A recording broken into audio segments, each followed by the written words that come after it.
আমি এখানে ১-২ বছর কাজ করতে আসিনি বা এমন না যে কিছু বছর কাজ করলাম, টাকা কামালাম, চলে গেলাম, উধাও হয়ে গেলাম, এরকম নয়। ঈদুল আজহা চলে এসেছে, ব্র্যান্ড প্রমোশন কাজ নিয়ে অনেক বেশি ব্যস্ততা যাচ্ছে। টানা স্কেজুয়াল, প্রতিদিন অনেক কাজের চাপ, ঘুমানোর সময় নেই, খাওয়ার সময় নেই। তো ঈদুল আজহা শেষ হলে হয়তো একটু ভ্যাকেশন পাবো। এবারে ইচ্ছা আছে দেশের বাইরে যাব, ঘুরতে যাব মেয়েকে নিয়ে। নতুনদের অনেককেই দেখি আমি বিভিন্ন নেগেটিভ কন্টেন্ট ক্রিয়েট করে বা নেগেটিভ ইমেজ ক্রিয়েট করে তারা ভাইরাল হতে চায় বা ভিউ করতে চায়। তো আমি তাদেরকে একটি কথাই বলবো যে ভিউ বাণিজ্য আসলে বেশি দিন থাকে না, মানুষ বিরক্ত হয়ে যায় এবং তারাও আর দেখতে চায় না। আমি যত বছর ইন্ডাস্ট্রিতে আছি অনেক তারকা হতে দেখেছি, অনেক তারকাকে ছড়ে যেতে দেখেছি। টিকে থাকাটাই আসলে মূল প্রসঙ্গ।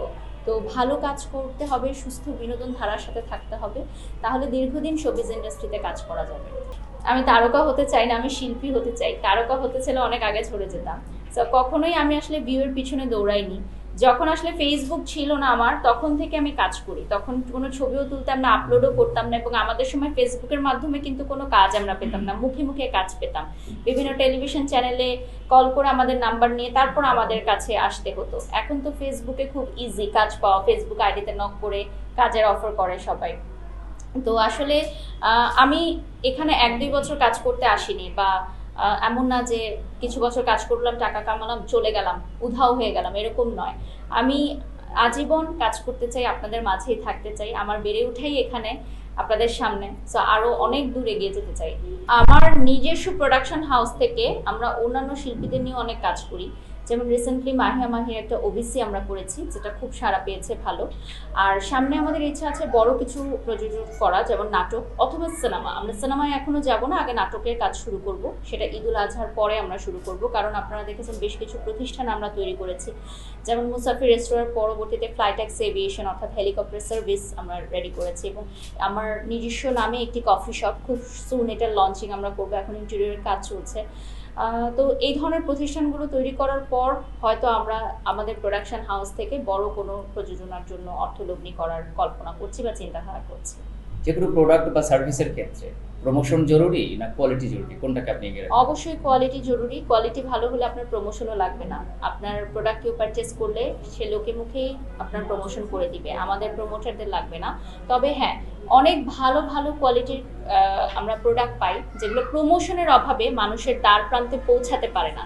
তা আমাদের একটা প্রমোশনের মাধ্যমে বিশ্বব্যাপী সবাই জানতে পারে, একবার ব্যবহার করার পর বারবার ব্যবহার করে। যেমন আমাদের লাইভগুলো কিন্তু অনেকে দেখা যায় একবার লাইভ করে বা একবার ভিডিও করে, সেগুলোই বারবার তারা ইউজ করতে থাকে মার্কেটিংয়ের কাজে, এবং বারবার তাদের সেলগুলো হয়ে থাকে। তো এভাবেই আপনার প্রোডাক্টের কোয়ালিটি ভালো হলে একবার যদি মানুষ চিনে যায়, তখন আপনার ব্যবসা এমনিতেই নিজস্ব গতিতে এগিয়ে যাবে।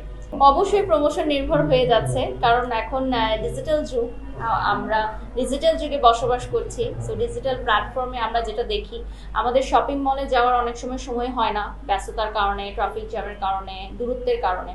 তো আমরা ঘরে বসে অনলাইনে মোবাইলে যদি দেখে নেই একটা জিনিস, আমরা যেভাবে এত সুন্দর করে বর্ণনা করি, শুধু আমি না, সব ব্র্যান্ড প্রমোটাররাই একটা প্রোডাক্ট এত সুন্দর করে বর্ণনা করে যে আমাদের কিন্তু মানে চোখ বন্ধ করে আমরা বিশ্বাস করতে পারি। আমি নিজেও অনেক অনলাইন শপিং করি এবং আমার কাছে ভালো লাগে অনলাইন শপিং করতে।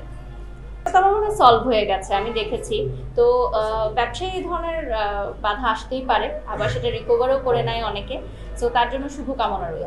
আমার ফেসবুক আইডি দেখলেই অনেকেই যে ওকে বাড়ি সাপু নক করেছে, কেউ পেমেন্ট নিতে চায় না, আবার প্রোডাক্ট একটা জায়গায় দুটো পাঠিয়ে দেয়।